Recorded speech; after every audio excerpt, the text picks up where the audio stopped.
Hola, ¿qué tal amigos? Bienvenidos una vez más a este espacio. Quiero agradecer a mi amiga Gaby Hernández de Alujas por la oportunidad de compartir con ustedes estos temas. En esta ocasión vamos a abordar un tema sobre la historia de la Iglesia, la historia del cristianismo, para poder comprender no solamente nuestras raíces, sino también los momentos más importantes, los ejemplos, los testimonios que nos pueden servir para en nuestra realidad actual poder aplicar y poder tomar las mejores decisiones en nuestra vida apostólica también, en nuestro ser cristianos. Y bueno, pues por eso el tema de hoy se va a tratar de las primeras comunidades cristianas. Esto, como ya lo dije, lo enfatizo para ver de qué manera podemos aprender a, a vivir en este mundo con ese rostro de resucitados, ¿verdad? Que tanto nos hace falta, que tanto necesita el mundo, un mundo que vive pues en la inmediatez, en una cultura líquida, relativista, que al mismo tiempo pues es absorbente y que necesita también de esas referencias, de esas verdades, de esos testimonios de gente que esté convencida de la verdad y que la testimonie, que la manifieste. Y es lo que nos enseñan precisamente los primeros cristianos. Hablar aquí de los primeros cristianos es, bueno, la temática que yo les propongo abordar es en 3 puntos. Primeramente vamos a hablar de lo que es ser cristiano. ¿Qué significa cristiano o cristianismo? En segundo lugar, vamos a estar hablando de cómo vivían los primeros cristianos en clave primero interior, es decir, cómo vivían ad intra, su relación con Dios, su relación con Jesucristo, para poder después transmitirlo en su apostolado, en su quehacer, en sus actividades. En tercer lugar, vamos a estar abordando el testimonio de los primeros cristianos, ahora sí que el apostolado, cómo lograron ellos empapar, imbuir de espíritu evangélico todos sus ambientes, el ambiente al que tuvieron que enfrentarse también de primero judaísmo, intransigencia, cerrazón y después el paganismo, ya cuando el cristianismo se fue extendiendo a lo largo del mundo por Europa, por lo que entonces era el Imperio Romano, pero también por Asia, por África, etcétera.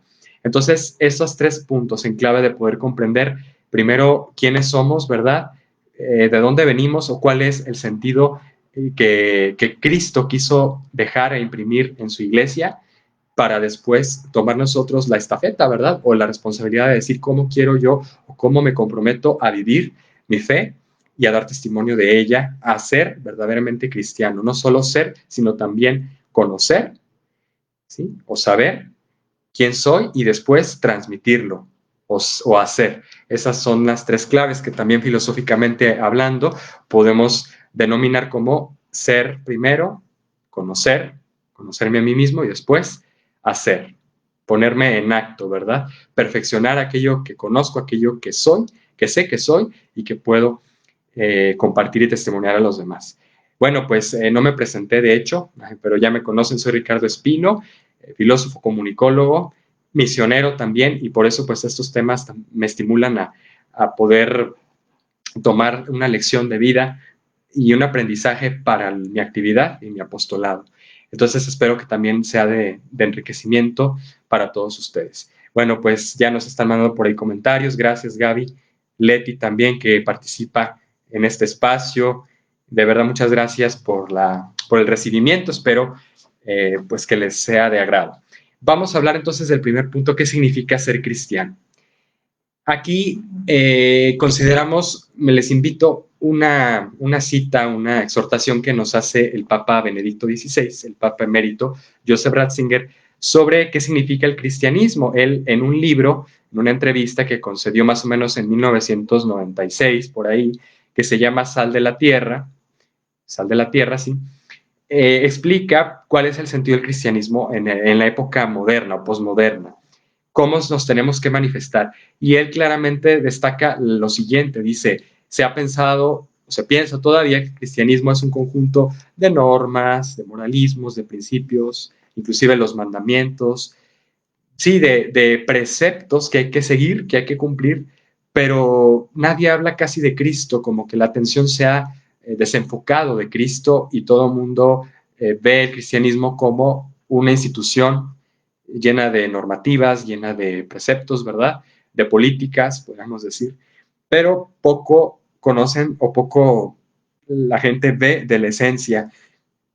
Y es que como lo refiere Benedicto XVI, pues hemos perdido también ese norte o esa referencia fundamental, esa estructura que encontramos precisamente en Cristo. Entonces él dice, no se trata el cristianismo de moralismos, de políticas, ¿sí? Sino del encuentro con una persona. El cristianismo es ante todo una persona que se nos ha manifestado, que ha entrado en nuestra historia, en nuestro aquí y ahora, ¿verdad? Que es Jesucristo, Jesucristo el Hijo de Dios.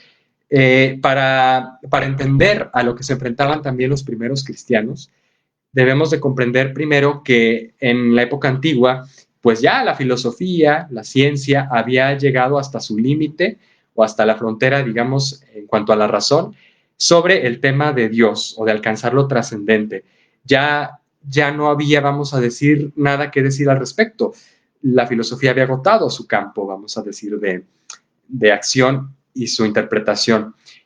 Aristóteles llegó a decir que, hablando sobre Dios, sobre ese ser superior, que pues se trataba de un motor inmóvil, ¿verdad? De una causa primera, causa de las causas, o causa eficiente, aquello que mueve todo, que está sin él cambiar, está en estado perfecto, en acto puros, pero que mueve todo hacia un fin, hacia un destino y hacia una perfección.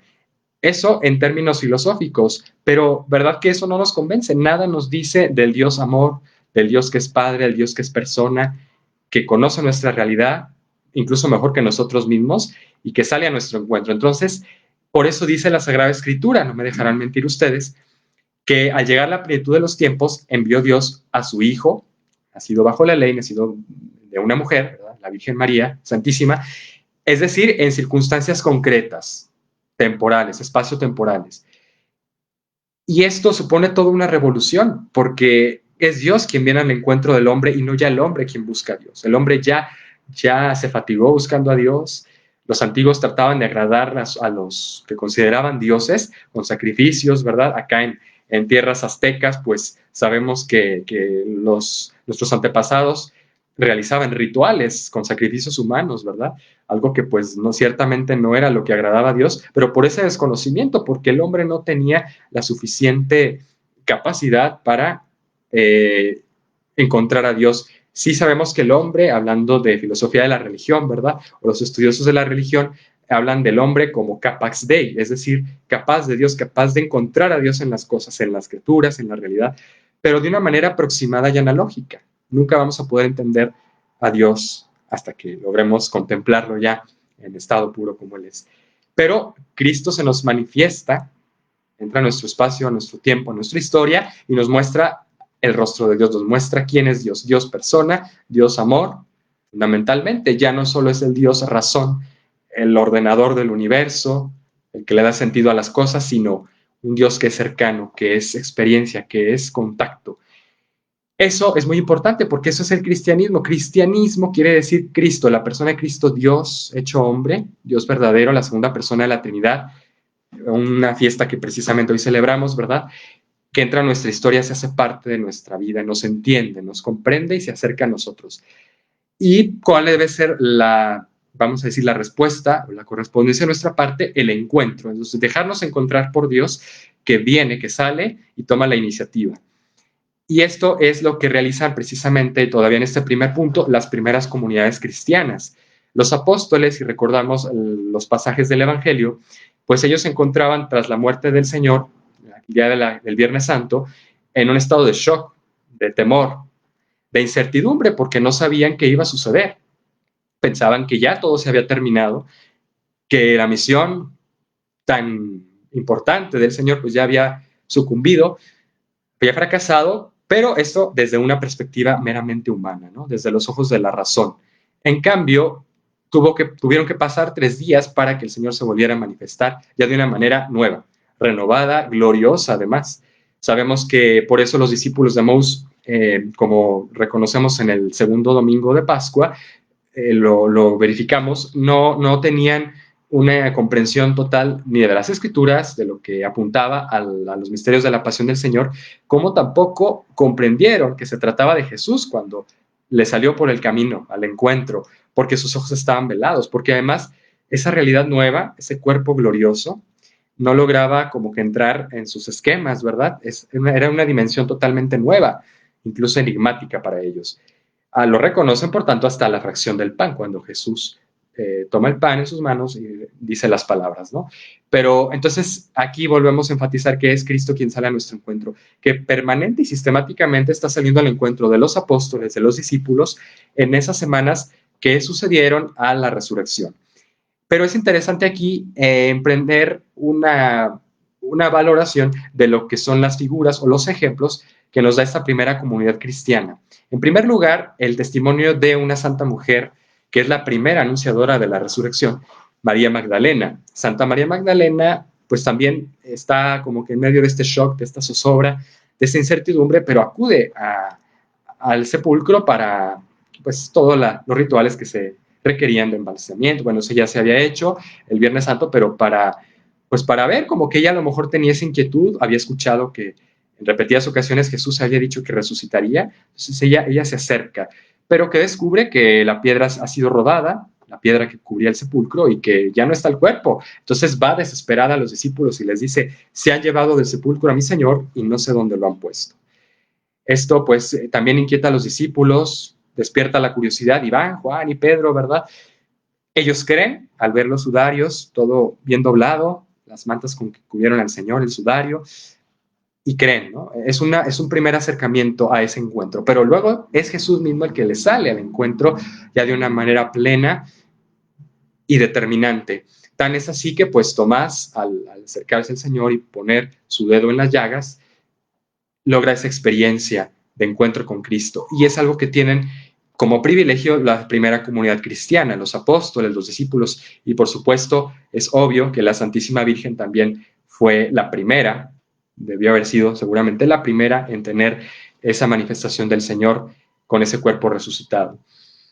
Entonces vemos aquí que el ser cristiano implica primero un encuentro con Cristo, estar empapado de Cristo, imbuido plenamente de Él, como los apóstoles lo estuvieron. Durante esas semanas, durante esa serie de encuentros con el Señor que tuvieron primero lugar en la casa, en el cenáculo donde estaban escondidos los apóstoles, después en el lago de Tiberíades o en diferentes escenarios. Bajo diferentes circunstancias, ellos reciben esa fuerza del Señor resucitado para fortalecer su fe y también para afianzarse más en lo que va a ser su compromiso apostólico.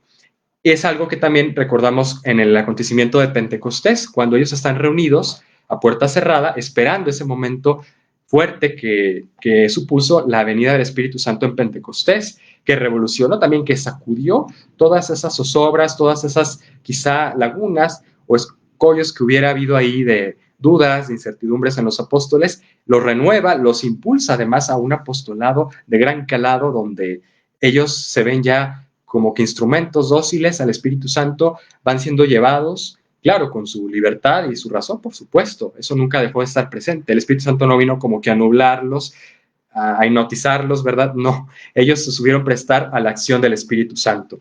Y bueno, ¿qué pasa en el Pentecostés? Estaba también la Santísima Virgen ahí con ellos, en primera fila, ¿verdad? Esperando como guerrera ese momento, y llega el soplo del Espíritu Santo, en lenguas de fuego se manifiesta.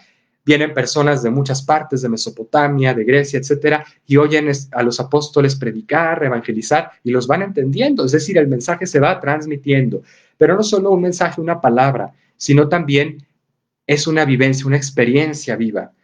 Esto es lo que más yo creo que les conmovió y lo que les hizo precisamente en ese momento o en ese acontecimiento de Pentecostés volver la mirada a Dios, y mucha gente, incluso judíos quizá muy ortodoxos o muy conservadores, de repente plantearse y decir, bueno, es verdad, nosotros matamos a Jesús de Nazaret, pero vemos que estos hombres lo viven, parece que lo acaban de ver, lo están transmitiendo con una fe, con una fuerza y una convicción tal que pues arrastró precisamente a esas multitudes a que se bautizaran, a que reconocieran a Cristo, su Salvador.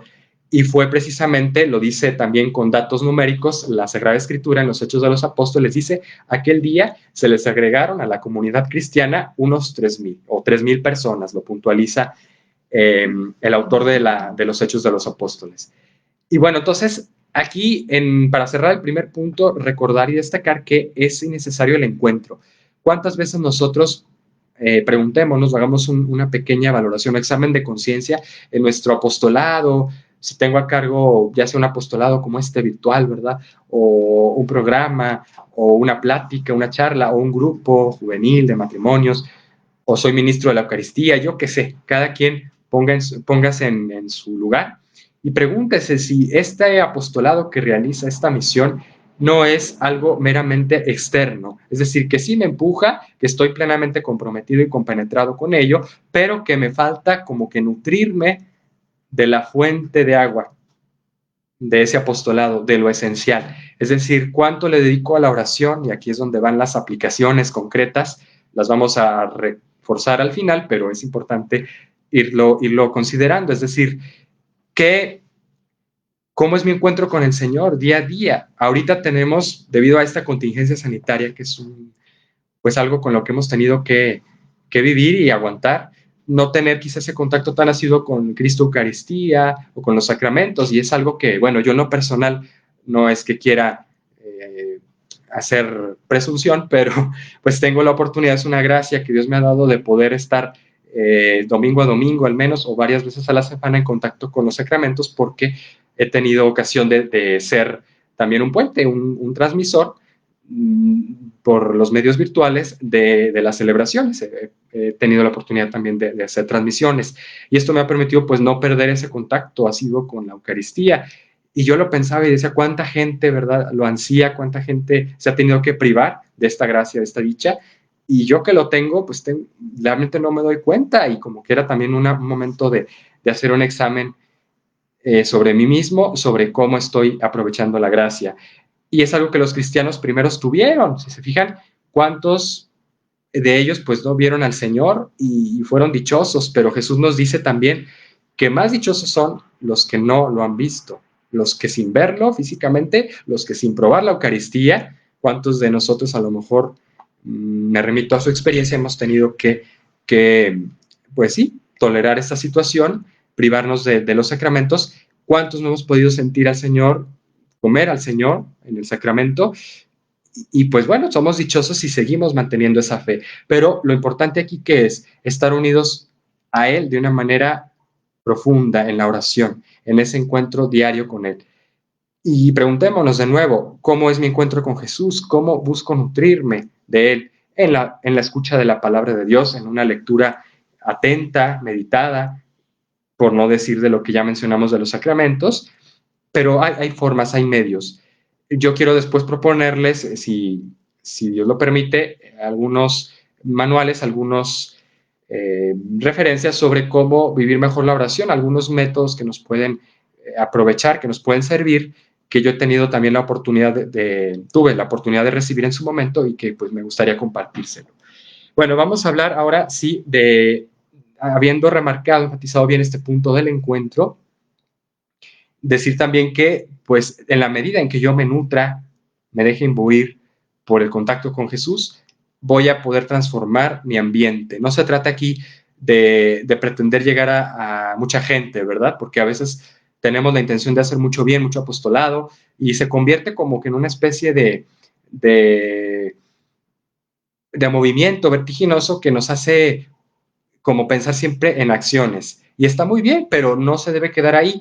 No podemos convertirnos simplemente en activistas sociales, altruistas, pues sí, de acción, pero que no conlleve precisamente ese contacto con el Señor, porque nos vamos a convertir, pues, como en muchas personas que por mero altruismo, por mera filantropía, pues desarrollan sí muchas actividades en beneficio de los demás. Es algo también loable, pero pues no se queda más que en una actividad social. ¿Sí? Claro que tiene su fruto, deja un impacto en la sociedad, pero nosotros estamos llamados a hacer algo más. Jesús no nos dijo, vayan y hagan mucha política, mucha actividad, vayan a las instituciones. No, o sea, claro que estamos llamados a permear nuestros ambientes. Si yo trabajo en la política como abogado, como médico, docente, en fin, cada uno ponga ahí su profesión, padre de familia también, pues esa es la vocación a la que Dios me llama para ser cristiano auténtico.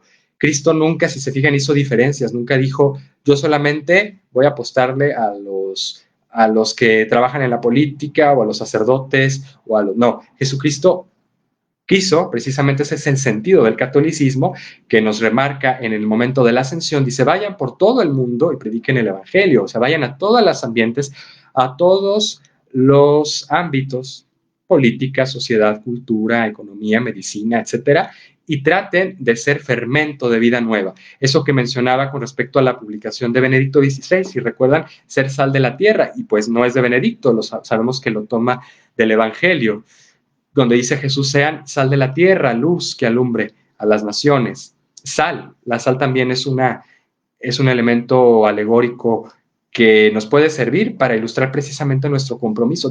Debemos de ser lo que condimente, lo que dé sentido y vida nueva a la sociedad, a nuestros ambientes. Entonces, los cristianos, ¿cómo lo supieron hacer?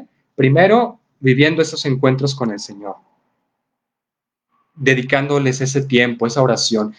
Si se fijan, estaban primero con miedo, pero después fueron sacudidos por el Espíritu Santo, fueron movidos y llevados a un gran apostolado. Pedro después, cuando se presenta ante los judíos tras Pentecostés, pues ya era otro Pedro transformado. Seguía siendo el mismo con sus defectos, con su impulsividad o su primariedad, claro que sí, cuestiones ahí temperamentales que todos podamos tener. A lo mejor digo, pues yo no soy como Pedro, soy flemático, soy apasionado. Cada uno con sus elementos ya dados y trabajados, por supuesto, pero haciéndonos materia e instrumentos dóciles para la acción del Espíritu Santo. Y Pedro se vio transformado a tal punto que logró convencer, logró persuadir a esta gente con una manera de predicar, de expresarse que nunca se había visto, pero ya él estaba seguro de que no eran sus solas fuerzas, su propia seguridad humana lo que lo impulsaba, sino una acción más profunda de Dios. Bueno, entonces, ¿cómo vivían los primeros cristianos? Vamos a hablar aquí de algunas referencias que nos dan los textos. Por ejemplo, decía que los primeros cristianos vivían en común, en comunidad, en encuentro permanente, en relación y en ayuda fraterna. Siempre se estaban compartiendo todo lo que tenían, dígase, en recursos alimenticios, ¿por qué no? Se compartían la palabra, por supuesto, el pan, los sacramentos, pero sobre todo se ayudaban, eran personas acomedidas, eran personas solidarias.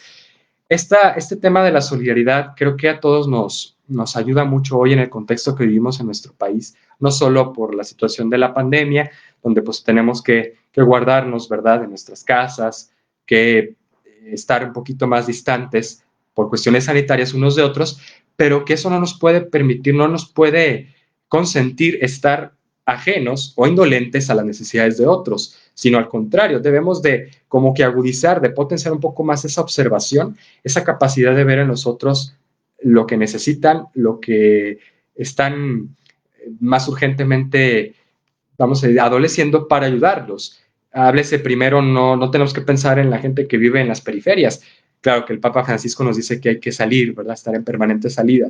Pero primero empezando por nuestra casa, por nuestra comunidad nuclear, que es la familia, viendo qué necesidades, cómo me puedo yo abocar mejor a responder a esas necesidades y sobre todo dedicando tiempo de calidad a los demás, a mi familia, sin pensar tanto en mis cosas, que vamos a tener a lo mejor mucha saturación de información por los más media ahora en esta época, que se nos va a acumular trabajo de manera virtual, quienes les pase pues sabrán de qué hablo.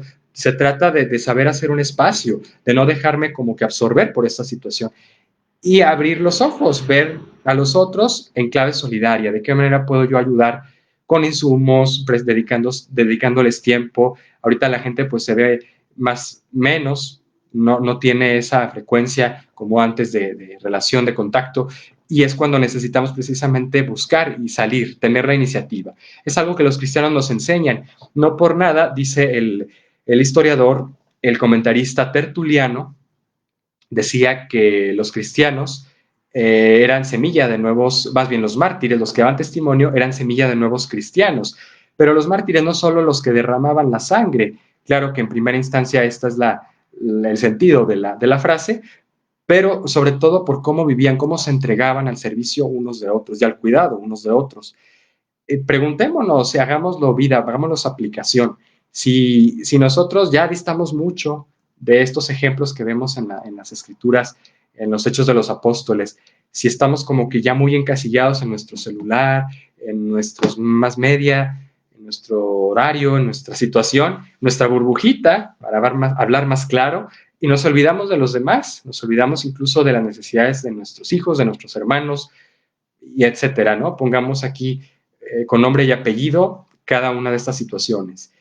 Los cristianos, en cambio, se compartían todo en común, vivían en un ambiente de solidaridad, de permanente ayuda y apoyo mutuo. Pero esto no era, como decíamos hace un momento, fruto de un altruismo, de una acción social, de una especie de chip o de una, no sé, un taller que hubieran tomado de autoayuda o de inteligencia emocional, ¿verdad? No, ellos quizá no contaban con esos elementos, sino que eran frutos que provenían de su contacto con Jesucristo en la oración, de la frecuencia de los sacramentos y el contacto también con la palabra de Dios, hacerla propia.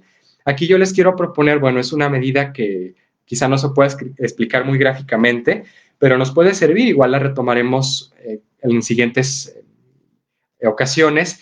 Hay una actividad espiritual, un acto de piedad se le llama, que yo tuve la oportunidad también de realizar, aprender a utilizar, que se llama el encuentro con Cristo. Bueno, este encuentro, ¿de qué se trata? De tomar primero la palabra de Dios, el pasaje bíblico, ya sea del día, lo que corresponda al calendario litúrgico o del domingo que viene, y hacer una reflexión profunda, una lectura que puede ser compartida. Yo les invito a hacerlo también en su casa, juntar a mis hijos, a mi esposo, a mi esposa, hermanos, parientes, no sé, sentarnos en la mesa, tomar el Evangelio, leerlo detenidamente, poder hacer después una reflexión, primero personal, en silencio, para saber qué me está diciendo Dios, de qué me está hablando, cómo Jesucristo me está hablando, interpelando a vivir mejor el Evangelio, hacerlo vida, hacerlo algo propio.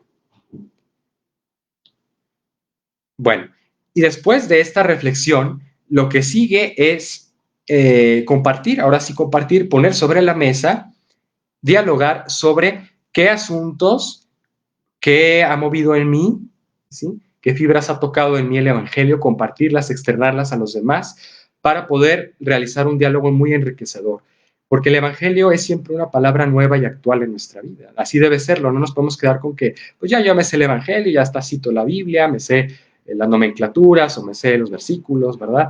Como muchos de nuestros hermanos protestantes, que bueno, pues se lo saben, pero ya que lo vivan. Entonces es cuestión de detenidamente filtrar esa palabra de Dios y saber qué escenarios me está presentando en mi vida para poder comprometerme y responder mejor al Evangelio. Entonces esto después se hace en una manera de integración, de una actividad de integración. ¿De qué manera? Pues bueno, se comparte la luz que me da Dios en la palabra de Dios y después hacemos de ahí una derivación ya en clave más aplicativa. Y bueno, tomamos algún ejemplo, algún testimonio que pueda ilustrar, que pueda, a la luz del Evangelio, iluminar mejor nuestra vida o ejemplificar, ¿no? Ilustrar mejor lo que nos está diciendo la palabra de Dios, poniendo el testimonio hasta de una persona a lo mejor que me encuentro por la calle, que pues me saluda, me dice buenos días, ¿no? Por destacar, no sé, el tema de la alegría o de la educación, yo qué sé. O ya un testimonio de algún santo, de alguna persona ejemplar, de algún amigo, sacerdote, laico, algún compañero de trabajo, ¿sí? Alguna amistad por ahí, o algún desconocido, como decíamos. Bueno, para poder ilustrar mejor el Evangelio. De ahí se van a derivar una serie de reflexiones, cada quien va a poder decir a qué le mueve ese testimonio. Después, no sé si creo que si vamos en orden, si no se me han perdido, después proseguimos con una aplicación ya más concreta, es decir, poder ilustrar a lo mejor desde diferentes pensamientos, no necesariamente tienen que ser el Evangelio, cómo reafirmar este testimonio que nos ha dado el hecho de vida, es exponiendo hechos de vida a la luz del Evangelio, para luego sacar deducciones a nuestra vida y aplicaciones. Esto va a generar después un propósito. ¿Yo a qué me voy a comprometer? ¿Cómo voy a...? Me están ilustrando el ejemplo, el testimonio de esta persona, ¿cómo lo voy después yo a encarnar? ¿De qué manera? Porque a lo mejor, bueno, esta persona desde su realidad, yo en mi trabajo, yo en mis compromisos, en mis quehaceres diarios, ¿cómo lo voy a hacer vida?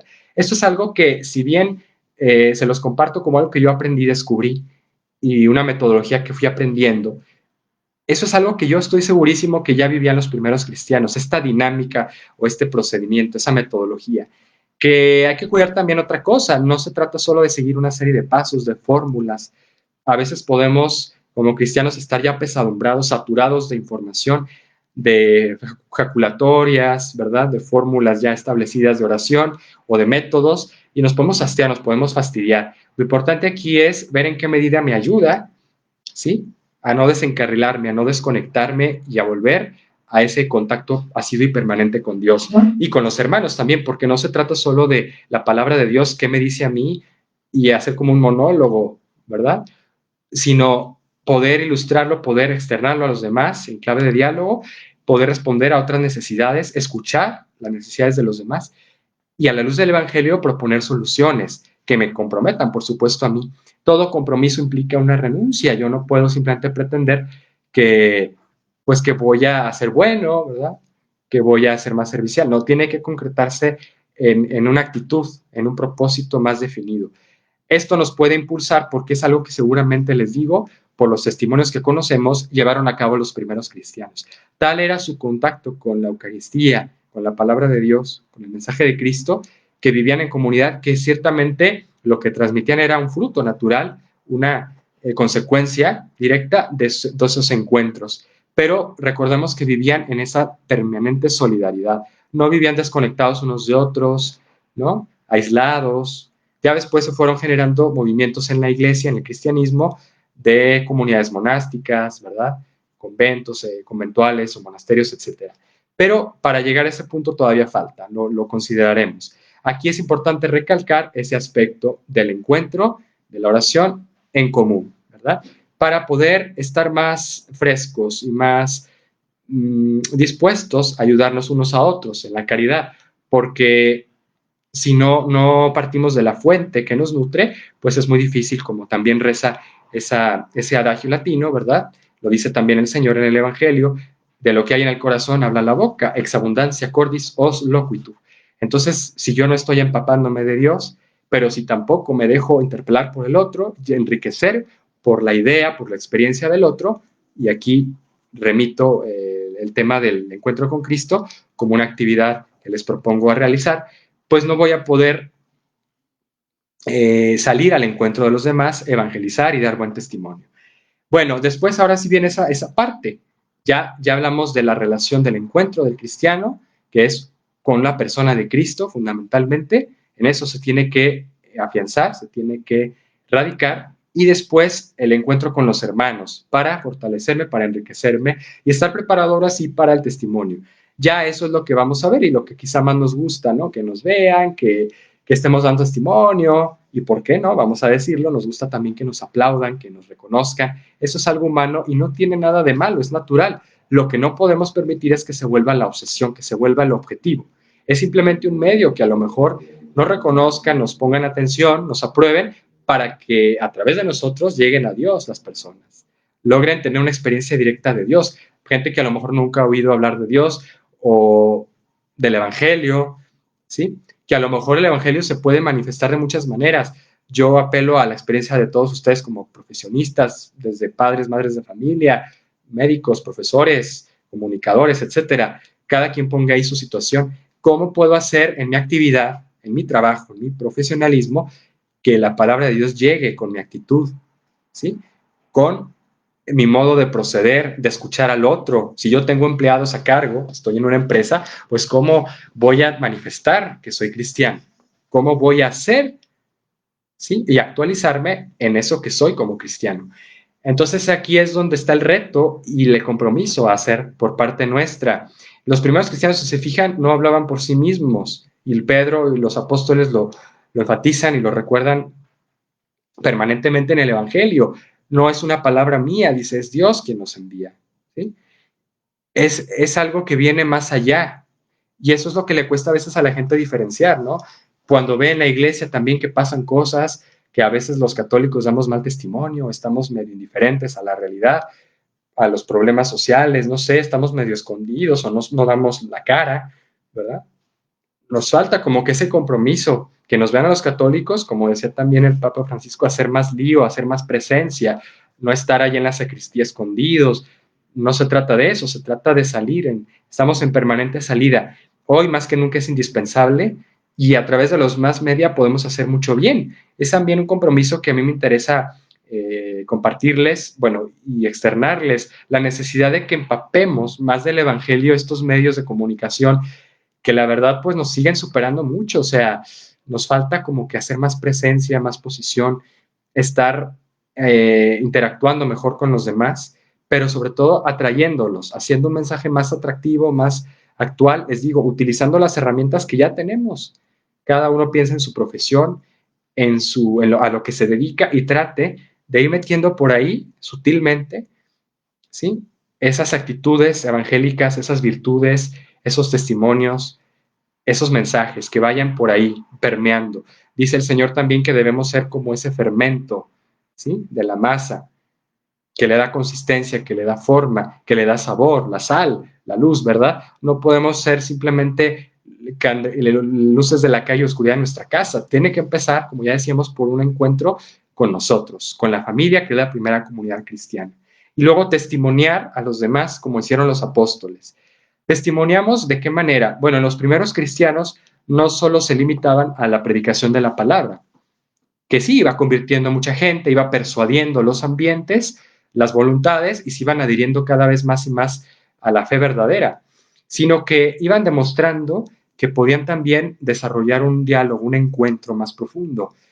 Lo vemos en Pablo. Pablo tuvo también que verse las difíciles cuando fue a Atenas, porque predica en el Areópago, dialoga con los filósofos de la época, el Areópago de Atenas, y primero no le escuchan, se resisten a creer en la resurrección, en la piedra fundamental, piedra angular del cristianismo, sin la cual pues sería vana nuestra fe, lo dice Pablo. No le hacen caso, ¿sí? Se le desentienden, pero encuentra él un matrimonio, que era Dionisio, y Eunice, ¿verdad? Bueno, se cree que era Dionisio, y Eunice por ahí hay versiones en cuanto a los nombres, un matrimonio griego ateniense que pues le abre las puertas de su casa a Pablo y él logra precisamente ir poco a poco, de persona a persona, de casa en casa, ir comunicando el mensaje, pero sobre todo haciéndolo vida, haciéndolo contacto y diálogo. Y esto que vemos de la importancia de reunirnos en comunidad, primero en familia, luego en grupos, por apostolado, por intereses en común y haciendo estos encuentros como el encuentro con Cristo o esa escucha y ese diálogo enriquecedor, dedicarle tiempo de calidad a los demás, pues eso lo fueron haciendo los primeros cristianos. Tan es así que pues decían, mirad cómo se aman. Y Cristo les había dicho, les había señalado que esa iba a ser la carta de presentación, el distintivo por el cual los iban a reconocer. ¿Qué podríamos decir, qué podría decir Jesucristo hoy en día si viniera a la tierra y nos viera en nuestro contexto, en nuestra realidad laboral, profesional, familiar, diaria, si realmente damos ese testimonio? Somos esos reflejos, esos espejos del Evangelio. Qué bonito sería que encontraran algo positivo, pero ¿cuántas veces dejamos que desear? Entonces esto no se trata de una mera, un sermón, ¿verdad? Moralista, sino que nos debe de motivar precisamente después de esta situación de crisis que estamos pasando a comprometernos a ser de verdad luces, referentes del Evangelio en nuestras vidas, en nuestras comunidades. Porque los apóstoles, los discípulos, ya lo vimos, tenían todo en común, ¿sí? Compartían las buenas y las malas, desde los alimentos, ¿verdad? Los momentos de diálogo, la palabra de Dios, ¿verdad? Todas las actividades en común, se ayudaban también unos a otros en los quehaceres, en las actividades. Vemos que impulsaron, de hecho, la creación de la diaconía, ese ministerio tan importante en la iglesia que es la diaconía, el servicio, ¿verdad? Y le dedicaron precisamente este servicio, esta situación a personas cualificadas que hubieran probado y demostrado que eran aptas para el ministerio, mientras que los apóstoles iban a dedicar exclusivamente a la predicación. Y es algo tan bonito también en la iglesia que tengamos esa diversidad de dones, de carismas y de ministerios, donde cada uno puede aportar lo mejor de sí a los demás, y siempre en clave integradora, es decir, siendo parte unos de otros, como los miembros de un cuerpo, lo dice Pablo. No solamente y cada uno yendo por su lado, a su iglesia, a su parroquia, a su templo, a su escuelita, no, sino todos tratando de hacer, vamos a decir, sinergia, ¿sí? Poner en común esas cualidades, esos carismas, esas aptitudes al servicio de los demás. Es un tiempo de verdad, reitero, muy importante para que, donde se va a demostrar que realmente de qué estamos hechos los cristianos y si realmente vamos a seguir siendo esa referencia o ese fermento de la sociedad. Nos tenemos que despertar, nos tenemos que espabilar, ahora sí que no podemos seguir en ese estado como de confort, de pasividad, donde pues lo que va pasando y siempre culpamos, ¿no? Es que el sistema, es que el gobierno está corrupto, es que los jóvenes ya no tienen valores, no, ¿qué voy a hacer yo? Desde mi familia, Dios no te va a pedir cambiar las estructuras, las grandes superestructuras, el gobierno, la política, la economía, no, desde tu casa, desde tu realidad. Así, ahí es donde tenemos que afrontar el compromiso. Bueno, esperemos que este tema haya sido de utilidad.